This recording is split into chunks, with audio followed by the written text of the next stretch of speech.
Hi welcome to NTV business bulletin. Business bulletin లో ముందుగా latest developments ని చూద్దాం. స్టాక్ మార్కెట్ లో కొత్త సంవత్సరం ప్రారంభమయ్యాక ఇవాళ తొలిసారిగా పూర్తి స్థాయి ట్రేడింగ్ జరుగుతోంది. అక్టోబర్ 21న మోరత్ ట్రేడింగ్ గంట సేపు మాత్రమే జరగగా అక్టోబర్ 22న సెలవు అనంతరం ఈ రోజు మార్కెట్ మళ్లీ ఆరంభమైంది. ఆ విశేషాలను ఇప్పుడు చూద్దాం. దేశీయ స్టాక్ మార్కెట్ నేడు గురువారం భారీ లాభాలతో ప్రారంభమైంది. సెన్సెక్స్ 0.88% లాభపడింది. 747 పాయింట్లు పెరిగి 85,173.40తో ఆరంభమైంది. నిఫ్టీ 0.73% గెయిన్ అయింది. 188.60 పాయింట్లు ప్లస్ అయిన 26,057.20 వద్ద స్టార్ట్ అయింది. నిఫ్టీ ఈ రేంజ్ కి చేరడం 2024 సెప్టెంబర్ 30 తర్వాత ఇదే తొలిసారి. సెన్సెక్స్ లో ఇన్ఫోసిస్ షేర్ల విలువ దాదాపు 3% పెరిగింది. సంవర్ధన మదర్సన్ స్టాక్స్ వాల్యూ సుమారు 2% రైజ్ అయింది. Adani, BEL, coal India, Indus towers షేర్లను కొనుగోలు చేయొచ్చు. రూపాయి విలువ 87.83 వద్ద ఉంది. ఇటీవల నిత్యం పెరుగుతున్న బంగారం ధర ఇవాళ భారీగా పడిపోయింది.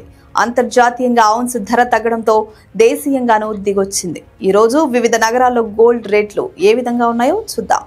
అక్టోబర్ 23 గురువారం 24 క్యారెట్ల 10 గ్రాముల పసిడి ధర 1,25,880 రూపాయలకు వచ్చింది.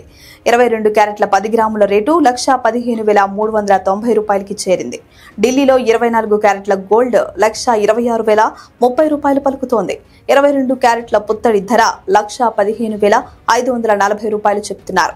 హైదరాబాద్, విజయవాడలో 24 క్యారెట్ల స్వర్ణం రేటు 1,25,880 రూపాయలుగా నమోదైంది. 22 క్యారెట్ల రేట్ 1,15,390 రూపాయలుగా నడుస్తోంది. ఇతర ప్రధాన నగరాల్లో కూడా 24 క్యారెట్ల బంగారం ధర కనీసం 1,25,000, 22 క్యారెట్ల గోల్డ్ రేట్ మినిమం 1,15,000 ఉంది. మార్కెట్లో స్థిరత్వం లేకపోవడం వల్ల మదుపర్లు అప్రమత్తమవుతున్నారు. ప్రపంచ అనిశ్చితుల మధ్య ముందు చూపు ప్రదర్శించారు. ఒక్క నెలలోనే 1,00,000 కోట్లకు పైగా పెట్టుబడులను వెనక్కి తీస్తున్నారు. ఇప్పుడు ఆ వివరాల్లోకి వెళ్దాం. స్థిరమైన ఆదాయం వచ్చే మ్యూచువల్ ఫండ్స్ నుంచి మదుపర్లు సెప్టెంబర్లో 1,02,000 కోట్లను వెనక్కి తీసుకున్నారు.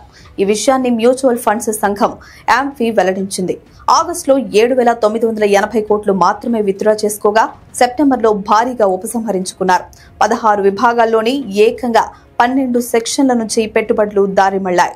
ఈ ఏడాది జూలైలో మ్యూచువల్ ఫండ్స్ లోకి 1,07,000 కోట్ల ఇన్వెస్ట్మెంట్స్ రాగా ఆగస్టు, సెప్టెంబర్లలో కలిపి అంతకన్నా ఎక్కువే బయటికి వెళ్లిపోయాయి.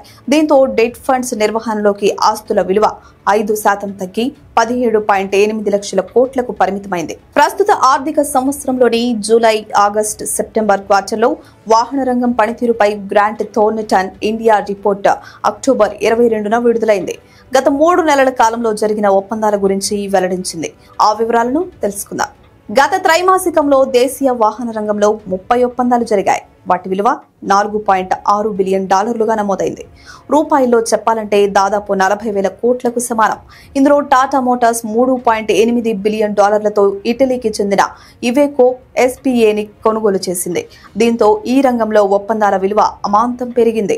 టాటా మోటార్స్ ఇవేకో ఒప్పందాన్ని మినహాయిస్తే జూన్ త్రైమాసికం కన్నా సెప్టెంబర్ క్వార్టర్లో ఒప్పందాల విలువ 36% తగ్గినట్లు Grant Thornton India Q3 automotive deal tracker వెల్లడించింది.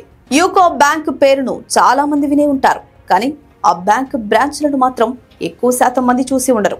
యూకో బ్యాంక్ బ్రాంచ్ల సంఖ్య తక్కువగా ఉండటమే దీనికి కారణం.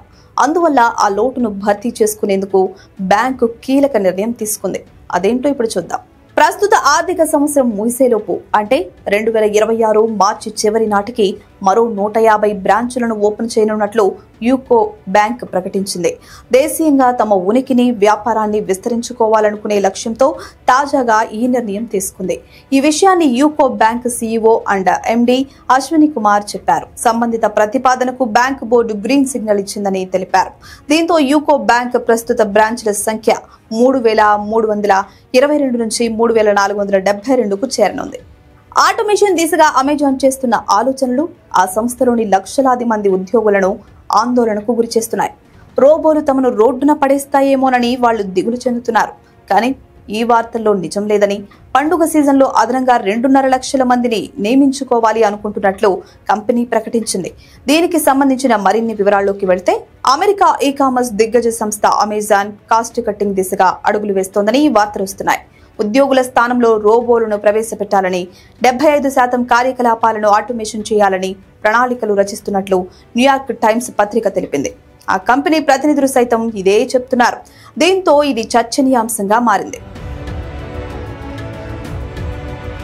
మనుషులకు బదులు మరమనుషులను ప్రవేశపెడితే తమ బతుకులు ఆగమవుతాయని అమెజాన్ ఎంప్లాయీస్, స్టాఫ్ గుబులు చెందుతున్నారు. అమెరికాలోని గోడౌన్లలో పనిచేస్తున్న వేలాది మంది ఇంటికే పరిమితం కావాల్సి వస్తుందని టెన్షన్ పడుతున్నారు.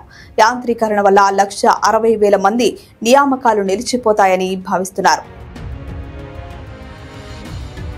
గత 7 ఏళ్లలో యుఎస్లో అమెజాన్ సిబ్బంది 3 రెట్లకు పైగా పెరిగారు. ప్రస్తుతం 12 లక్షలకు చేరారు. ఈ నేపథ్యంలో వ్యయ నియంత్రణ కోసం ప్రయత్నాలు ప్రారంభించిందని చెప్తున్నారు. 2033 కల్లా 2 ప్రొడక్టులను సేల్ చేస్తామనే అంచనాల మధ్య కూడా సంస్థ ఈ ప్లాన్లను ముందుకు తీసుకెళ్లేలా కనిపిస్తుండడం గమనార్హం. న్యూస్ పేపర్లలో వచ్చే స్టోరీలకు తమ ప్రణాళికలకు సంబంధం లేదని అమెజాన్ ప్రతినిధి కెల్లీ నాంటెల్ స్పష్టం చేశారు. రాబోయే Christmas, new year holiday season నేపథ్యంలో 2,50,000 మందిని కొత్తగా ఉద్యోగంలోకి తీసుకోవాలని చూస్తున్నట్లు వెల్లడించారు. మరిన్ని బిజినెస్ న్యూస్ డెవలప్మెంట్స్ తో రేపటి బులెటిన్ లో మళ్ళీ కలుద్దాం. థాంక్యూ.